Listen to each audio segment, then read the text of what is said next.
Welcome everyone to our Future by Design webinar series presented live each month. A Future by Design is all about creating a vision of what we would like the world to look like in the next 20 years. Imagine waking up in the year 2041. What do you see? What do you want to see? Which brings me to our guest for today, Barry. Barry's passion for impact investing is reflected in his focus on investing in and working with disruptive technology companies and projects which have a major impact on, number one, the health of the planet, and number two, the health of people.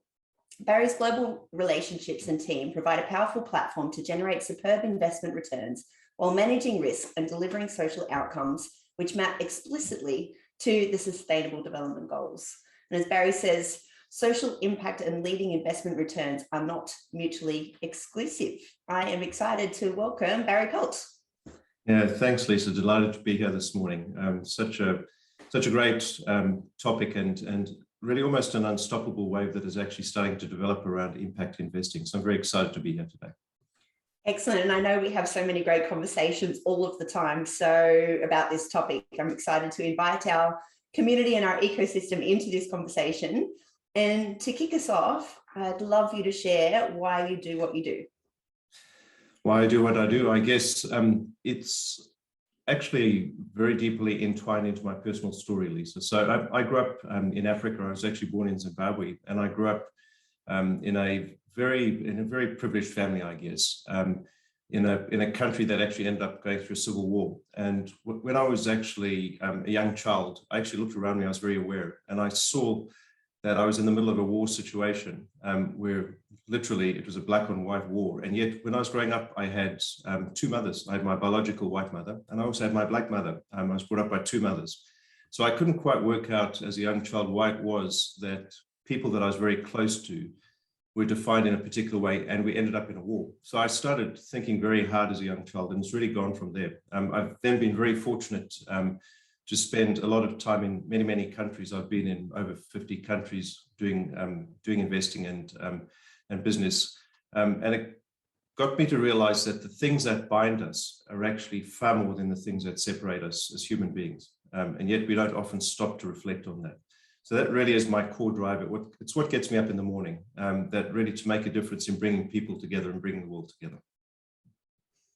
Incredible. And I always love to hear personal stories because the passion typically comes from somewhere. And I share with people all the time that I believe that there's three impact drivers. And it's one, that people want to make a difference to increase happiness for the current population alive today, to decrease suffering for the current population alive today, or to make the world better for future generations to come. And do you feel that in your personal story? Was there any key defining moments that really you felt that suffering, that you wanted to decrease suffering for the population going forward? Yeah, absolutely. Growing up in Africa, I actually saw in Zimbabwe, I saw great privilege, but I also saw great poverty as well. And it was just the contrast to me was a really bracing thing almost. It got me to stop and think about what was actually going on around there. And then I actually personally experienced what it meant to actually shift and sort of be displaced. So because my family left during a civil war, I actually stepped back. It was probably about 5 or 6 years later, and I realized that under almost every component of the UN definition of a refugee, I probably qualified as that, although I never regarded myself as that. So I actually at a point in time had no passport for any country. So, when I look at what's happening in Afghanistan, for example, at the moment, the people who are literally fleeing for their lives, it brought back how I felt. And I think that visceral feeling of actually, feeling what it feels like personally makes a huge difference. And then, I've got 4 children, so I think all the time about what it might mean for them and the future. And one of my children, unfortunately, has had a long-term health problem.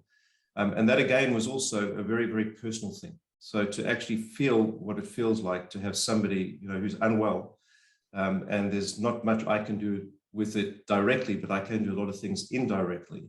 again, it brings it back. And I think that's probably a key, Lisa, is that it can be almost overwhelming. How do people make a difference when there's so many possible things they can do? And for me, I always try to relate it back to something personal.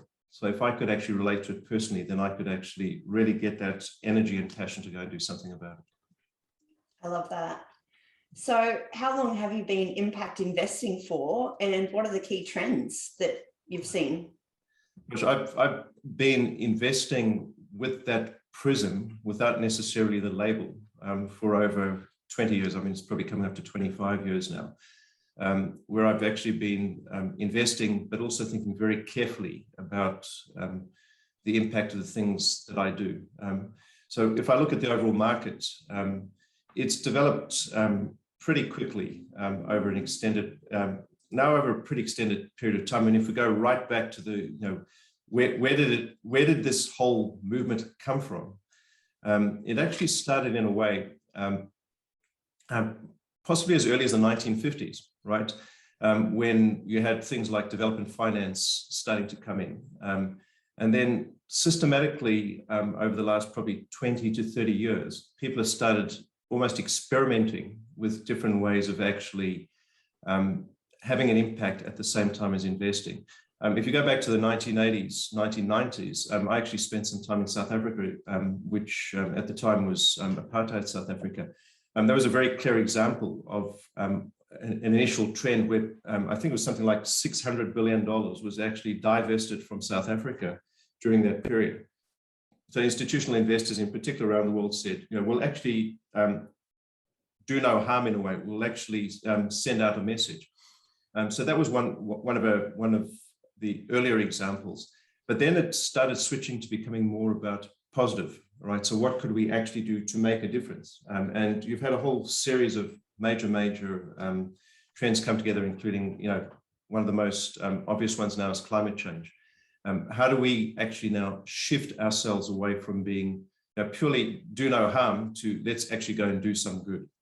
And there's a lot of terminology around it, but I think, perhaps Lisa, what might help, I could quickly just put up a slide to give you a sense of a framework to think about it. So this slide just tries to capture that investments and the way they're approached is actually done for different reasons. And if we start on the left-hand side here, we can see, effectively charities or philanthropy, outright philanthropy, is done purely for impact. So there's no consideration at all of financial returns. And at the other side, there is purely a focus on finance. And then somewhere in between, there is a mix between finance, returns, and impact. And that to me is the key trend that to me is really coming forward now. And do you think a lot of people are conscious and aware of this framework and what's happening? Well, sorry, I should have kept the screen up. I'll put it back up again. One of the issues we have is that there is not one leading impact measurement framework. So the problem, one of the fundamental problems is how do we actually measure our impact? And until we get a concrete and agreed measurement framework, it means that there's still an ongoing debate about, is this project doing good or not? One of the gurus that I refer to quite often around impact investment is Sir Ronald Cohen, who's actually based in the UK. He actually set up the venture capital, well, he's one of the very early people in the venture capital industry in the UK. And I think his famous saying is, I don't want to be, I don't want to have engraved on my gravestone that I generated 30% internal rates of return. That would not be sufficient for me. And his view is that we almost need to get to the point where companies in their financial statements are actually measuring and reporting on the impact. So just as you report on your cash flow and your balance sheet and your profit and loss, you will actually start reporting the actual impact, and it will be done according to some sort of standards, just like we have generally accepted accounting standards. Can I test you on that? Sure. Given my accounting background and my obsession with the future of perfect knowledge. So having impact measurements and putting it on your financial statements, absolutely. I feel like we should have been doing that for a long time, and I know a lot of companies are. In the future, so let's go out 5-10 years, I feel like we can get a lot more information about companies rather than just waiting for financial statements. And so imagine at the moment, we've got about 50 billion devices on the planet and 1 trillion sensors. And in the next 10 years, we'll have 500 billion devices and 100 trillion sensors. So the ability to know anything, anywhere, anytime.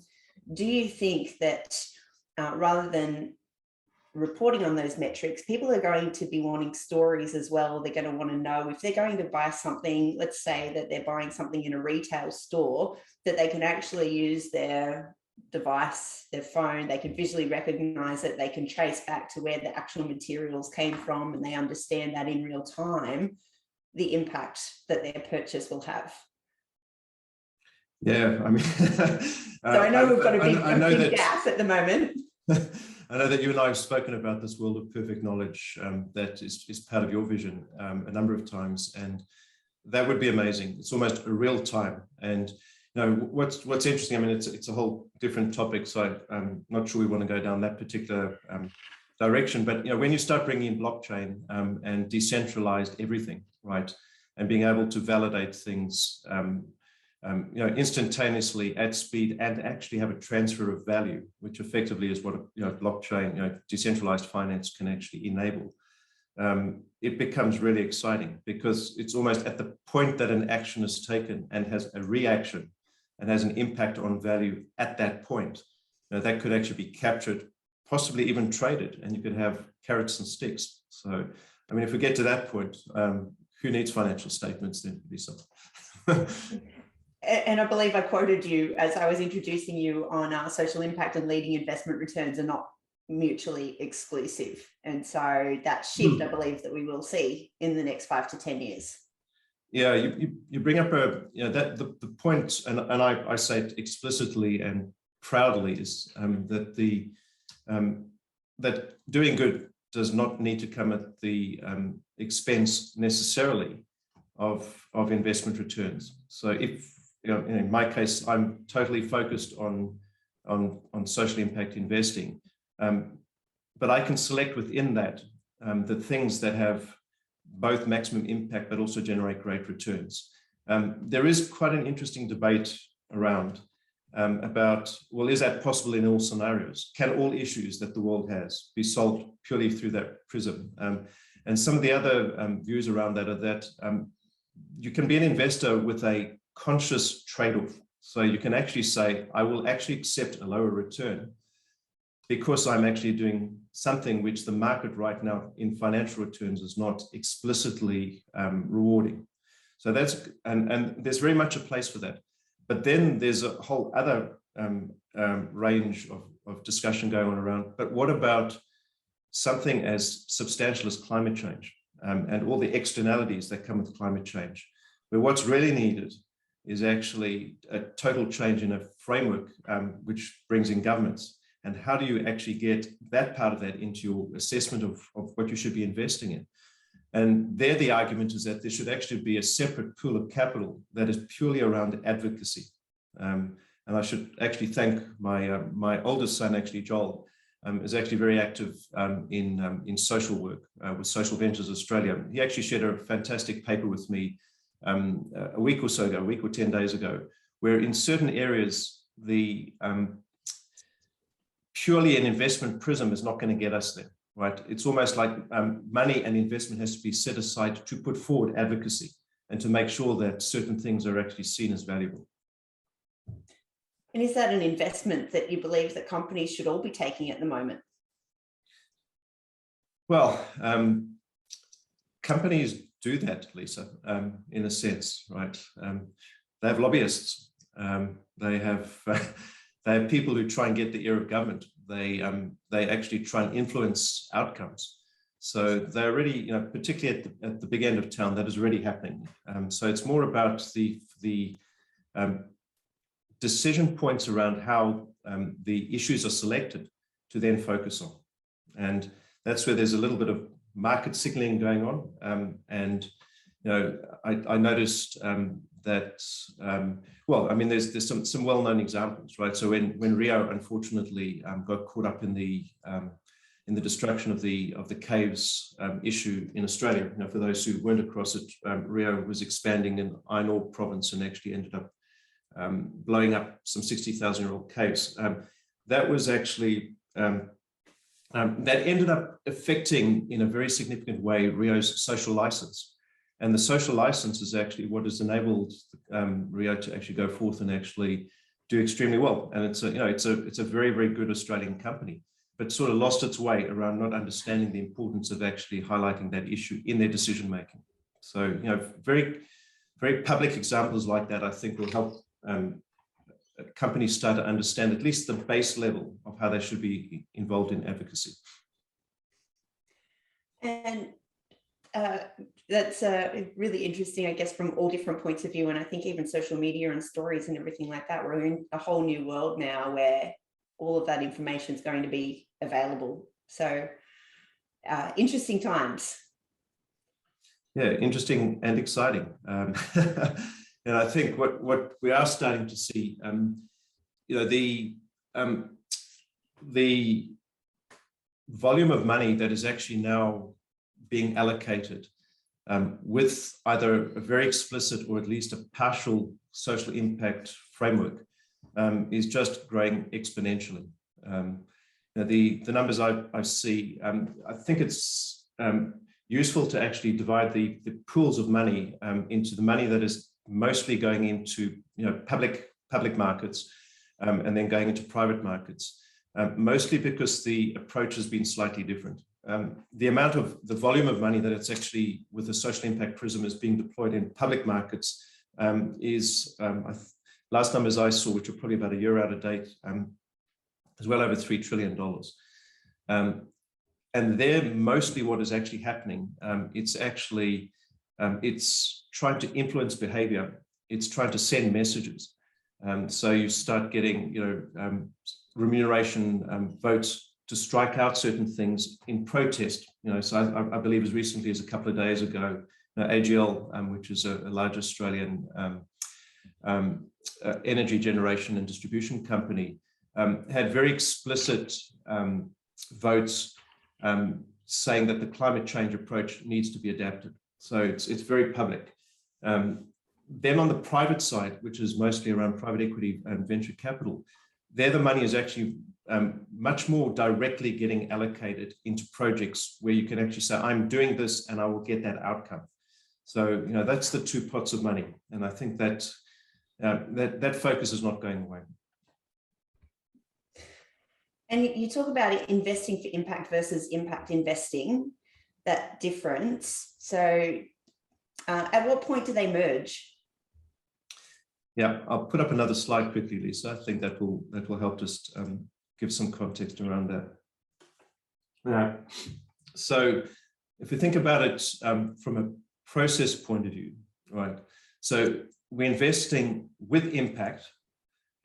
We are aiming, the mindset there is to actually maximize the financial return at the same time as a minimum do no harm.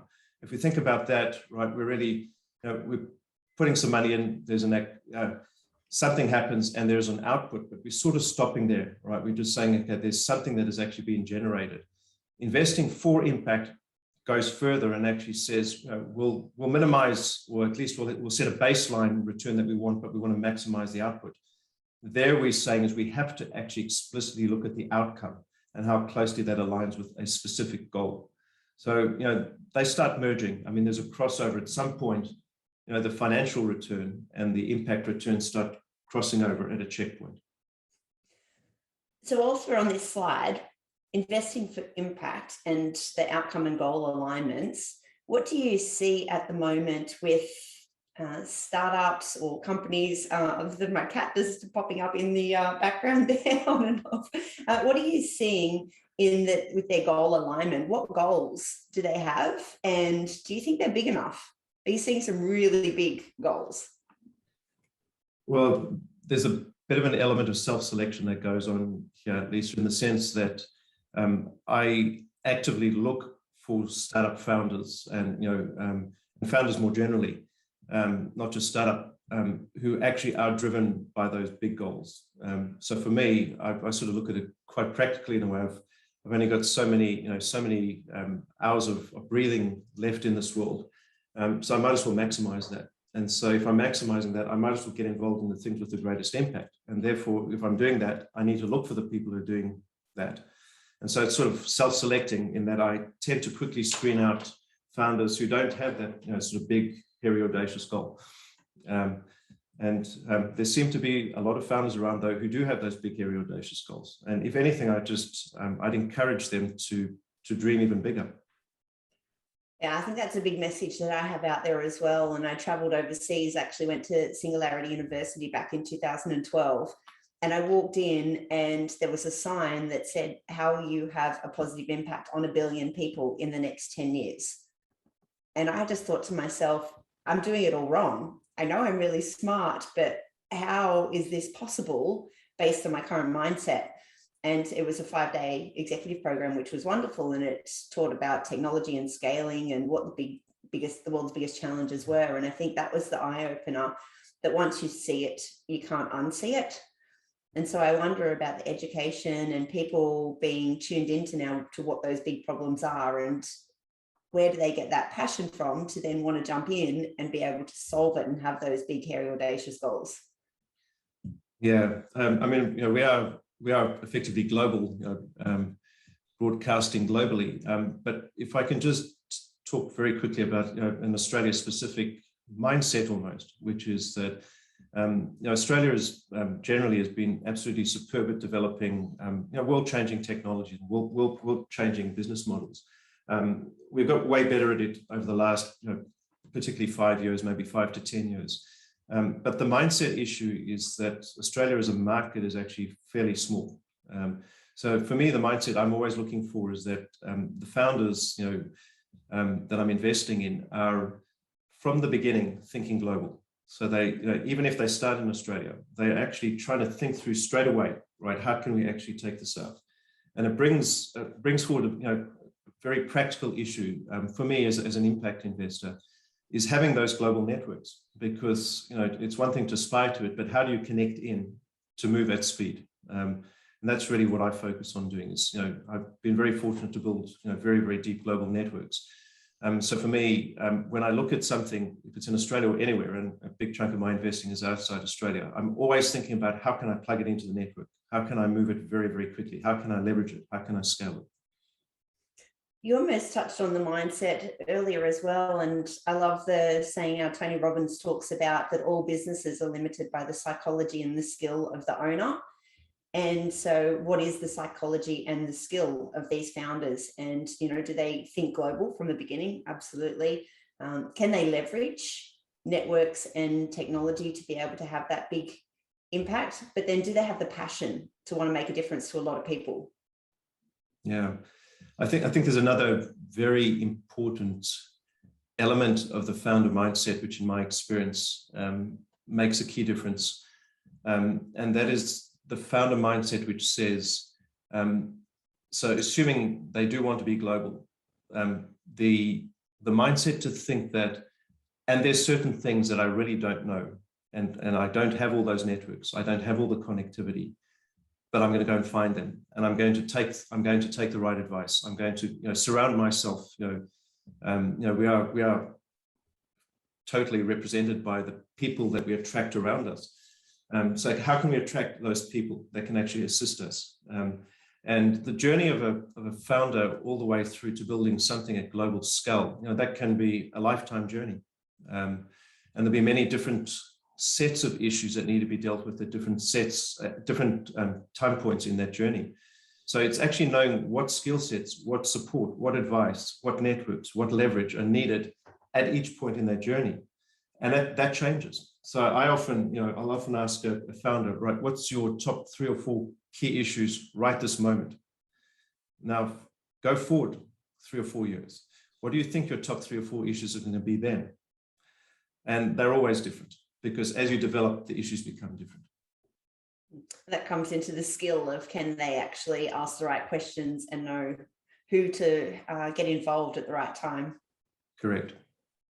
And so what do you see are the biggest opportunities in Australia then and across the globe? So we always talk about how do you think locally, but then lead globally. And I think there's a lot of countries in isolation at the moment, probably a lot more in Australia and New Zealand, where we're in a bubble and our borders are closed, so we can't travel. How can you still identify those opportunities and leverage internationally? Well, my view is that opportunity is almost unlimited, which is a good thing and a bad thing. The good thing is there's so many things that could be done, but which ones are the most important? And I think, certainly from an Australian perspective, we have some natural advantages almost in terms of how we set up and how we structured. And for example, I've chosen to focus on three main technology areas, just because there's so many other areas that I could focus on, but I've had to develop a certain level of almost technical expertise to even understand what I'm trying to invest in. So I've chosen to focus mostly on food, ag tech and water, health tech, and then what I call circular economy tech, which is quite broad-based. It can be advanced materials, it can be carbon reduction, it can be renewable energy. So those are my chosen areas, but then there's crossovers, things like fintech, which actually cross over into all of those industries. So if I look at Australia right now, we've got a particular base around food, ag tech and water. I mean, we are a huge agricultural nation. We could be a dominant agricultural nation and everything that goes around that. So that's certainly an area that I spend a lot of time, a lot of focus and a lot of investing in. But equally in the fintech side, crossing over into those other areas, we're also, we're actually incredibly innovative.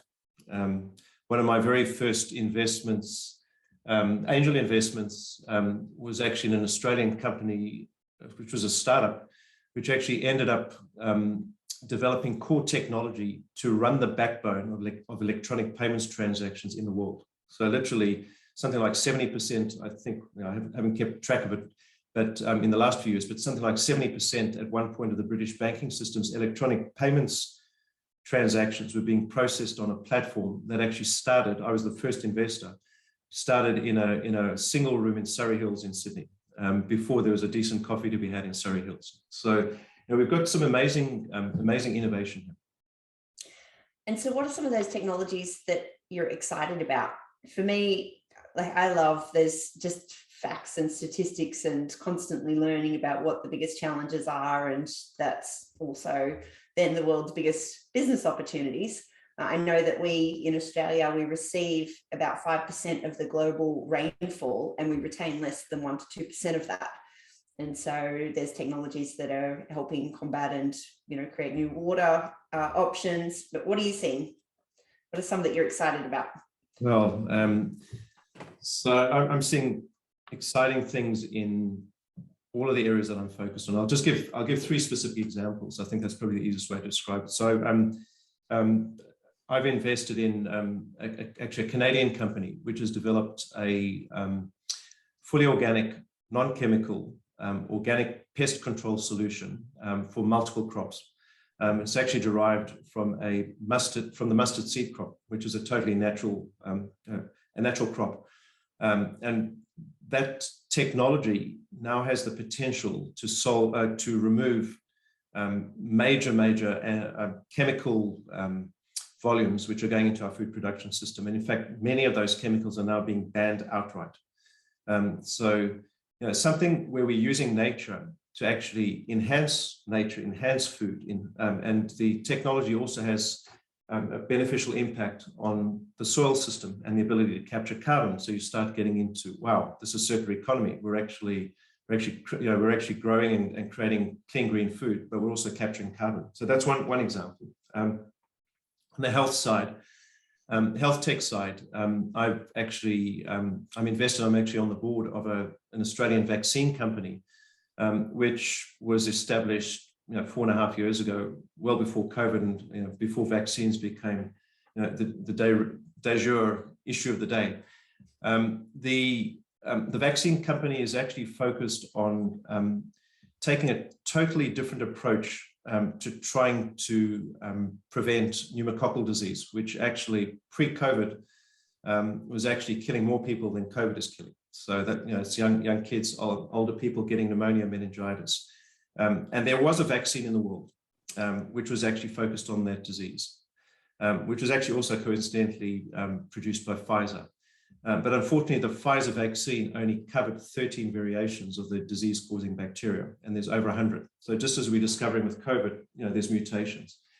So this is an Australian company that has just got some brilliant scientists and has actually said, we'll come at it from a different way, and we'll get what could be a universal vaccine. Big statement. But then who would have thought, when COVID hit 12 months ago, that we'd have something like an mRNA vaccine coming out in under 12 months. So the world is exciting. Then on the circular economy side, I'm seeing technologies like a technology out of Israel, which is actually a replacement for plastic. It's got all of the features of plastic, but when the plastic actually is exposed to water, the plastic-like substance actually melts to the point that, if you put in a glass of water, Lisa, you could actually drink that water afterwards.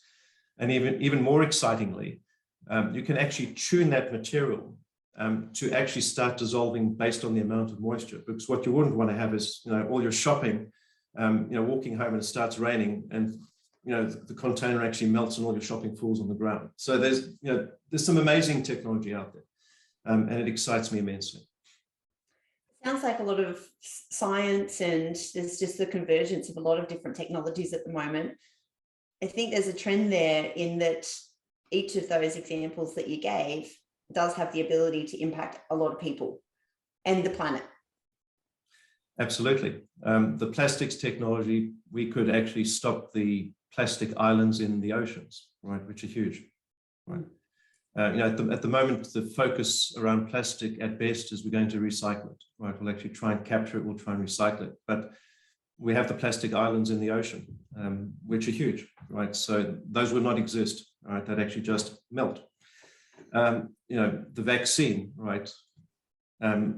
Literally, we could potentially remove, or at least prevent, most of pneumococcal disease in the world, right? Actually save millions and millions of lives.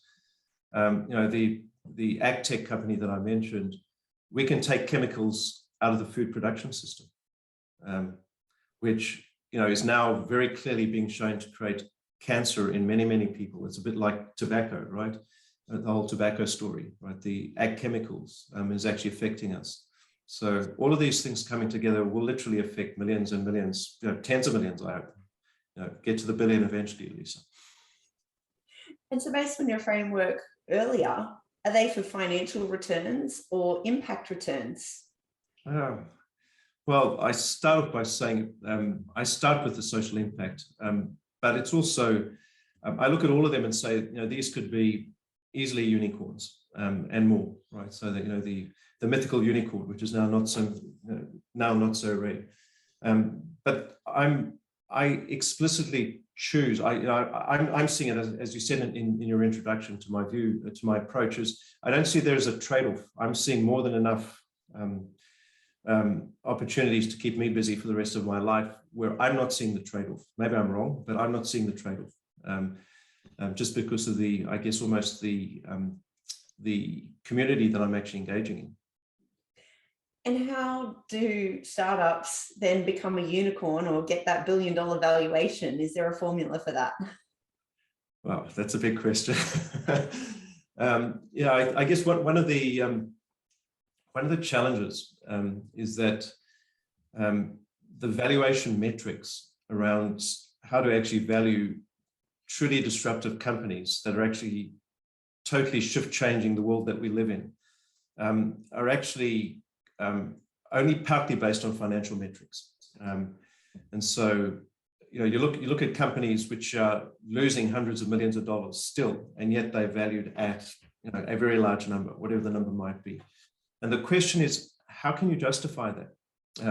And so I've actually developed a model to think it through. And to me, the key thing in actually understanding and underpinning those valuations and trying to target those valuations is to get a sense of how much you're going to be disrupting the status quo, right?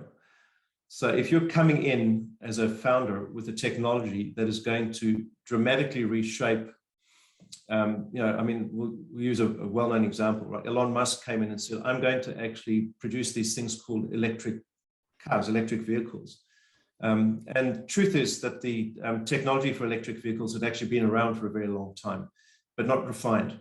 But what was happening was that the traditional auto manufacturers were actually, when you build an auto factory, you typically want that factory to be producing for 20 years to get back your capital investment. And so you actually want to time how quickly you bring in new technology because you want to maximize your return on that investment.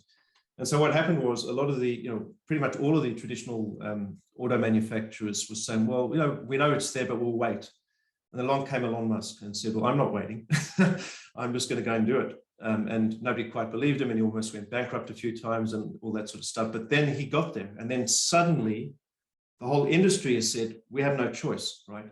Because he's doing it. And then government started coming in and saying, we're going to be bringing in incentives. So it's shifted from a nice to have to this is now, it will happen. It absolutely will happen, right?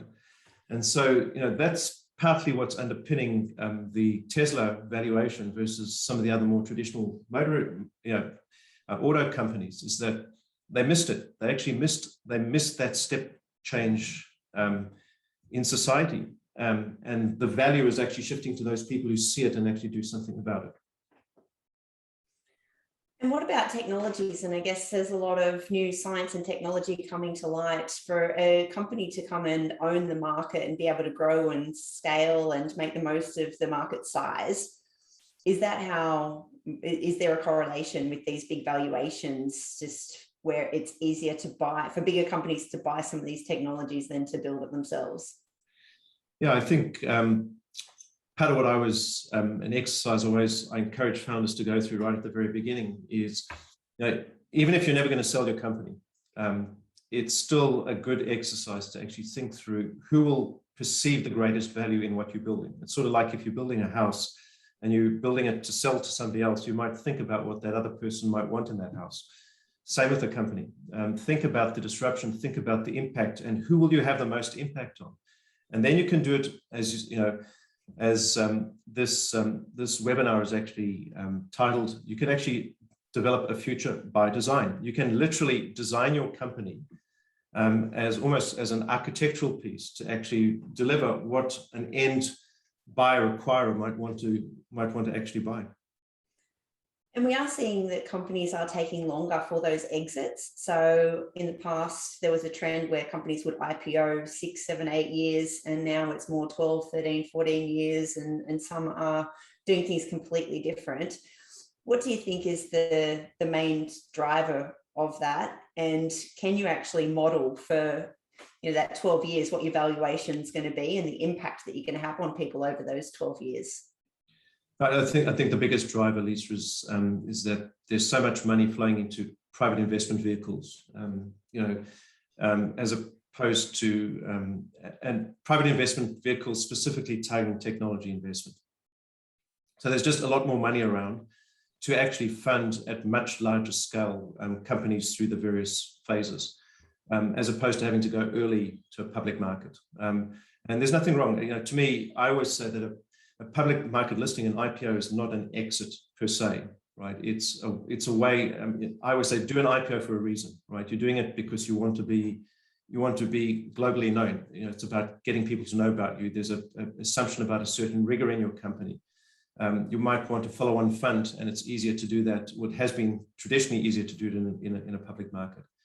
But increasingly, those arguments are going away, and you can actually keep getting funded in private markets, and you can get those higher valuations in a public market as well. Sorry, in a private market as opposed to public market. Yeah. That's also the power of the ecosystem as well, of just tapping into those networks and people that do want to invest and make a difference. I know I noticed a huge difference I was living in Silicon Valley for a little while over the last few years pre-COVID.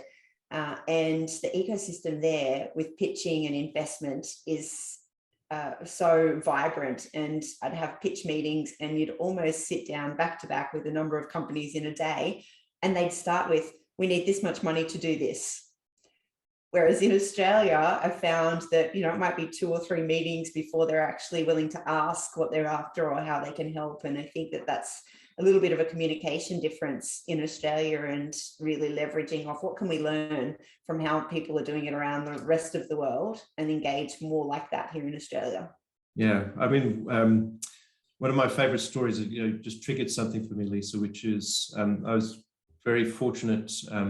Pre-COVID, I was on planes way too much, which is not particularly environmentally sensitive, I guess, pumping out a lot of pollution. But I used to spend a lot of time on planes, and I was fortunate enough last January, just before COVID, to be in San Francisco, and actually ended up having lunch with one of the icons of Silicon Valley. I won't mention his name, but he, basically effectively helped create Silicon Valley and the whole venture capital industry.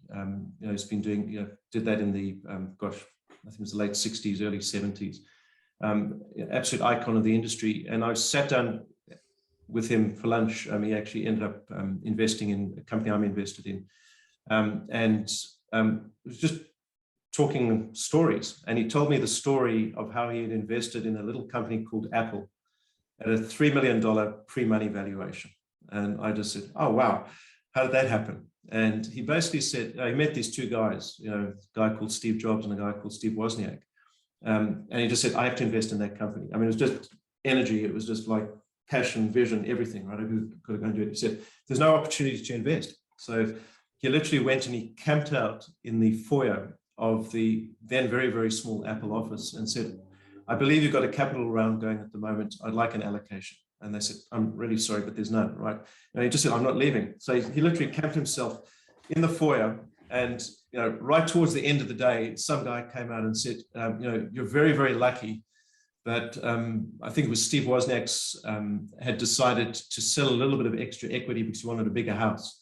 And he said, there's some equity available, but check has to be in the bank tomorrow. And then you've got the equity. He said, done, right? So, I mean, that story of how this serendipity happens. I mean, serendipity happens because you make it happen in a way, right? You're in the right environment, you're around the right energy, you're with the right sorts of people. And then serendipitous things happen. I love it. Proximity is power, and also energy. And you can really feel the drivers that people have and the big problems that they want to solve when you meet people, and it plays a huge part. Yeah.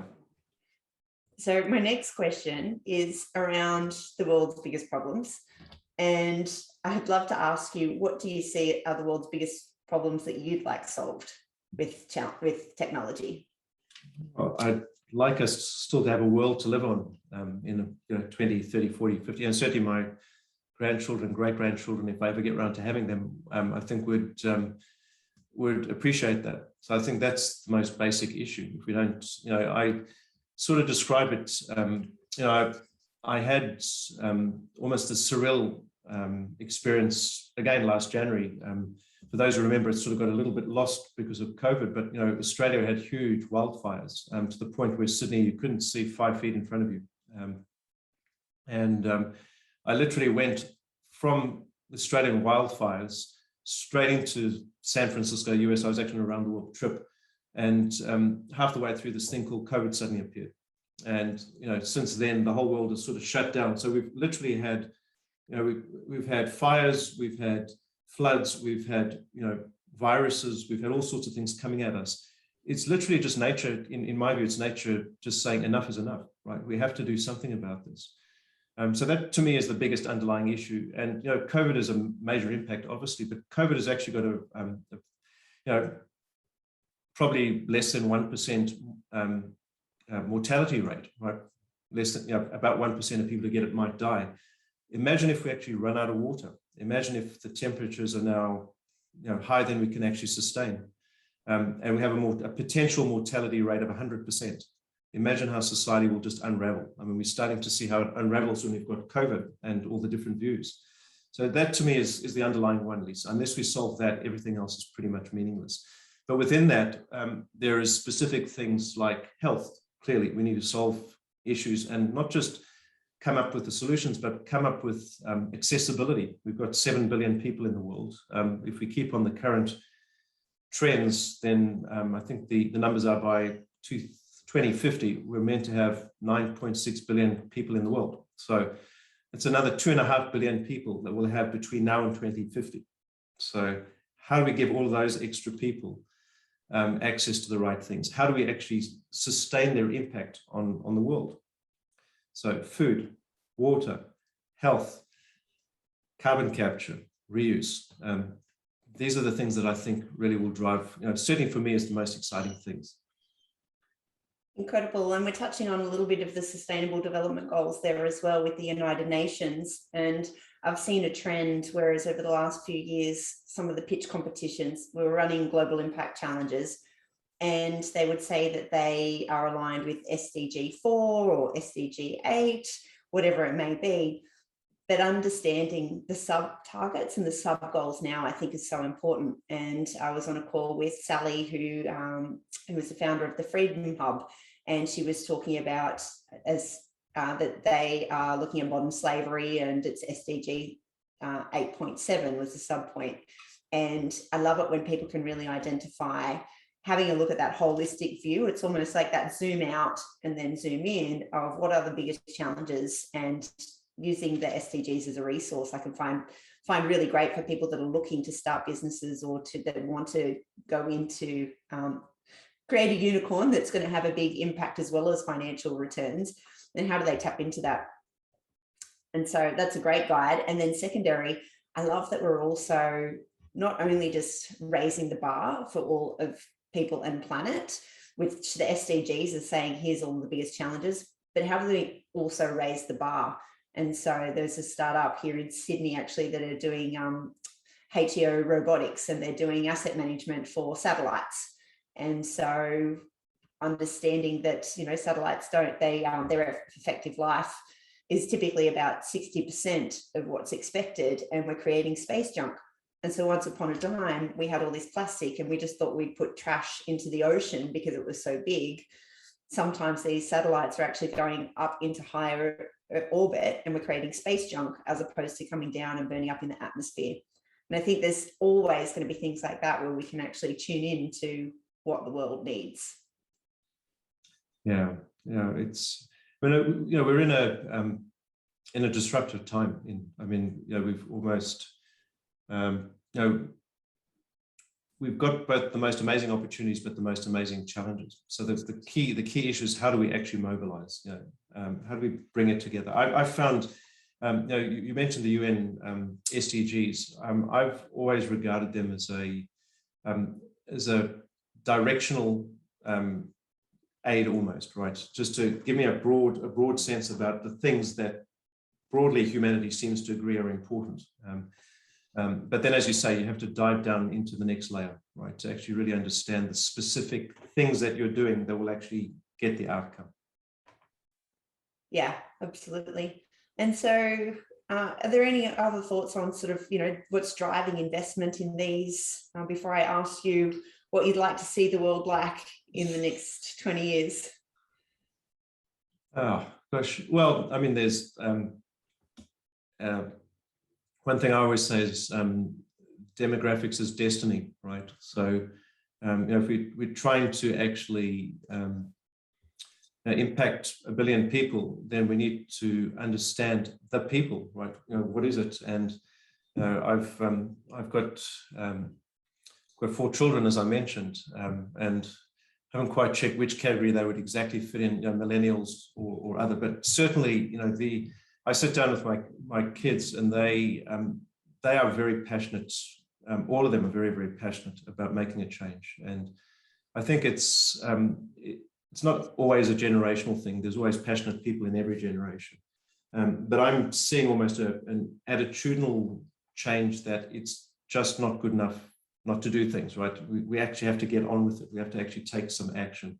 And the sense that, the trade-off that I mentioned, right? The trade-off of outcomes, of social impact outcomes versus financial returns is almost a no-brainer for big chunks of that of the emerging generations. Yeah, of course it is, right? Of course we should actually look at the impact. So I think that's great. That's a big shift. And I like being kept on my toes. I think you're almost touching on, I'm really driven by giving people a leg up there's been so many times in my career that people have given me a leg up, or, you know, you meet someone and 1 + 1 is more than 2 because you're able to do more together. And I think it's tapping into that ecosystem, and particularly for young people and people who are just starting out, how do they actually, you know, tap into that? And so I'd always encourage them, reach out, join our community, and be aware and educated around what exists in the world and how you can really make a difference. Yeah, and Lisa, just one other point, which struck me. I mean, if you look at those numbers, 7.1 billion to 9.6 billion, and look where the extra 2.5 billion people will be, it's very stuck. I mean, Africa, for example, which is where I grew up, will have a big chunk of that growth, and will have a very young population. And I'm very actively involved in the African innovation ecosystem. It's moving at breakneck speed, right? It's almost, my view is it's almost got an opportunity to leapfrog beyond the almost more traditional ways of doing things, and using technology like blockchain and the like. I'm involved with a group which is based in Nairobi, which is effectively an innovation hub. But one of the initiatives that they've actually developed is they've recently graduated their first 200 blockchain developers to actually create a blockchain center of excellence, which can then be exported to do all sorts of things. And if you use an example, one of my fundamental issues around how continents like Africa can get true value. Great anecdote is that recently the president of Ghana was actually in a meeting with the president of Switzerland. And Ghana supplies something like 70% of the cocoa which goes into the Swiss chocolate industry. And the president of Ghana basically said, we're no longer supplying cocoa to the Swiss chocolate industry. And he said, you can't do that. The president said, or Switzerland said, you can't do that. He said, well, here are the numbers. Swiss chocolate industry is $200 billion a year. We get $6 billion for our cocoa. That's not fair, right? Wow. So, yeah, that's the sort of thing. And so, I was chatting to some of my African colleagues about that and saying, well, now just imagine we actually put together a blockchain-enabled tracking system around origination of where the cocoa comes from. And we integrate that into the supply chain, and we integrate that into the value sharing. And so suddenly the small scale farmers back in Africa who are actually growing the cocoa suddenly get a much bigger and much fairer proportion of that value. Now, that's where the world can go very quickly. And information is power as well, because I love chocolate. I love that we're talking about chocolate. And I want to buy chocolate knowing that it's been fair in the way that it's actually gotten to me. And so blockchain will enable that. And that's that future of perfect information. If a chocolate company is not looking after people in the whole entire supply chain, then people are going to buy chocolate and from manufacturers and from companies that do. Yeah. It will be a simple formula in the next 5 years. Yeah, I think I saw something in the last couple of days. I think Nestle has come out with a sort of statement of approach, right, effectively around impact on the world, but also the fair sharing of the value. Yeah, incredible. And so another thing that I've just sort of realized now, and you talk about people and planet, I've always thought we're all in the business of enhancing the human experience. What will humans need? But on those lenses, it's like, what will people need? So, if it is 9 billion people in the next 50 years, and what will people need? And then what will the environment, what will the planet need? And that's the biggest business opportunities. Yeah, exactly. I mean, to me, it's not rocket science, right? Ultimately, if you identify, fundamentally, what is investment? Investment is capital, both financial and human capital, going into delivering a solution, right? A solution to what? Well, if you pick the biggest problems and the biggest needs and get what I call a very elegant solution to that, that's almost the simple formula for almost guaranteeing that you'll get a great outcome, right? The bigger the problem, the more elegant the solution, the better the outcome from an investment point of view. Incredible. Okay, so we're at that point in time, the most important question of our webinar this morning. So imagine it's now 2041. You've just woken up. Based on our conversation and what you do, What does the world look like? In a perfect utopia. Allowing for human frailty. I'd wake up and there would not be any armed conflict happening anywhere in the world. So that would be the starting point for me, that humanity would actually decide that, it's actually not a particularly smart thing to be killing each other. So that's where I'd start. I'd actually look out, I'd see blue skies continuously. I'd actually get my global camera to zoom in on any place in the world, and I'd see blue skies, I'd see greenery, and I'd actually beam into the humans walking along, and I'd see pretty much people smiling, right? And I would see that the connectivity that people have with each other is instantaneous, right? So I think the fact that we're doing a webinar, which is being beamed globally effectively, is amazing. But just imagine the next step, right? When we're sitting there with VR and AR, and we're actually living. I don't want to totally get into sort of a metaverse and actually be in a virtual world continuously, but I wouldn't mind spending part of my time in a metaverse where I'm actually meeting the most exciting and interesting people, and I don't have to leave my desk. And I'd actually go and get some food, which I know everything that's in that food, and I know exactly what that food is going to do to my body. I'll then go down. I'm fortunate enough to live very close to Bondi Beach. I'll go down to Bondi Beach and I'll sit there and I'll stare at the sea and I'll be happy. Utopia.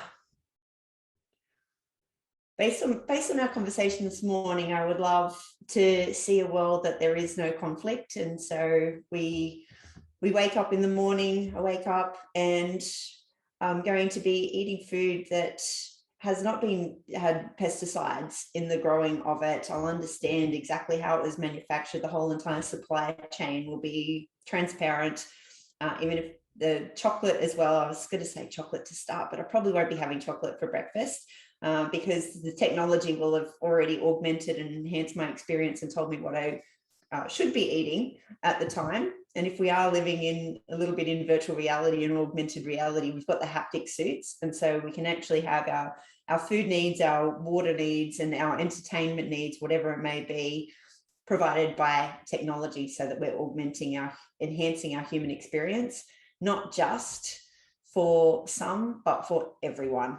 And I think about that 9 billion population that you're talking about and what some of the challenges that they have now are. And I really hope, and actually I wake up in 2041 and they're all solved because we've catalyzed a lot of investment around these businesses that are solving these big problems. And then we live happily ever after. Yeah. And, and then to put the investment practicality on top of that, Lisa, so if there are 9.6 billion people in the world and you find a way to deliver true value and change people's lives and you get paid $1 for each of those 9.6 billion people, there's your unicorn plus. So do good financially too. The new definition of a billionaire, someone who can have a positive impact on 1 billion people. Yeah, exactly. Excellent. Do you have a closing thought that you'd like to leave our community with today? I'm excited and passionate, Lisa. For me, this is not work. This is passion and purpose, really. And so I just share with the community that I think we live in very exciting times. The Chinese saying that we're lucky when we live in exciting times and times with lots of change, right? So let's harvest that. Let's jump on that huge wave and actually make a difference. Incredible. Thank you so much for sharing your passion and your energy with us this morning and catalyzing this for our ecosystem. I would love for everyone to share the message and that energy and catalyze the opportunity to create a future by design. So thank you, Barry, for joining us. Thank you, everyone, for being a part of this journey with us as well. My pleasure, Lisa. I enjoyed it. Thank you.